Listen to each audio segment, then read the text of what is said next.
Being here. Let me thank Senators Stabenow, Merkley, and Smith for joining me. Well, we just wrapped up a great lunch to kick off our, thank you, it's usually my job, to kick off this 5-week work period. We have a lot to do, starting with Fire Grants and Safety Act, which I expect will finish and pass this week, to Julie Su's hearing to be Secretary of Labor, and tomorrow's all-senator briefing on the leaked Ukraine documents. So we're off to a busy start. But we're not just thinking about this week, we're focused on the next few. One big part will be preserving the full faith and credit of the United States, one of the most important responsibilities this Senate can ever face. It requires cooperation, it requires bipartisanship, it requires leaders who can instill confidence and calm the markets and working families alike, something House Republicans would be very wise to understand. Yesterday, Speaker McCarthy delivered a speech. He traveled all the way to New York to deliver a speech with no new substance, no new facts or details, and most importantly, no plan. I'll be blunt.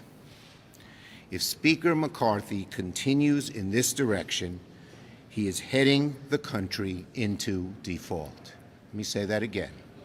If Speaker McCarthy continues in this direction, he is heading the country into default. A first-ever default would be a nightmare for our economy and for American families who would suffer from increased costs, job losses across the board. And just as troubling, it's becoming clearer and clearer that the Speaker does not have the votes to avoid default. Meanwhile, Senate Democrats stand ready to deliver for the American people and avoid a default, while Republicans in the House and across the country are in chaos. Republicans, the self-proclaimed anti-regulation party, have sure been keen on some regulations as of late. Today, the governor of Florida is meeting with a group of hard-right GOP extremists here in D.C. As the governor comes to the nation's capital, the ink is still not dry on the bill he signed a few days ago, banning practically all abortions in Florida after 6 weeks.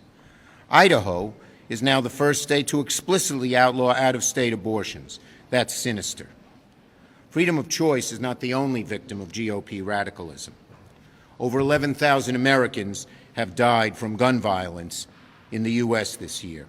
What do Republicans do? Nothing, except expel state representatives who dare speak out against GOP inaction, as the Tennessee State House despicably did to 2 members of color earlier this month. Republican radicalism is even taking aim at law enforcement. A few weeks ago, President Trump called for cutting funding to the Department of Justice and the FBI because of personal grievances. And just as troubling, we still yet to hear from Speaker McCarthy or so many Republican leaders speaking up against this dangerous idea. But there's good news. The members of this chamber will have a chance to do the right thing and stand up for federal law enforcement later this week. That's because today I'll be introducing a resolution denouncing the former president's call to cut funding to our federal law enforcement.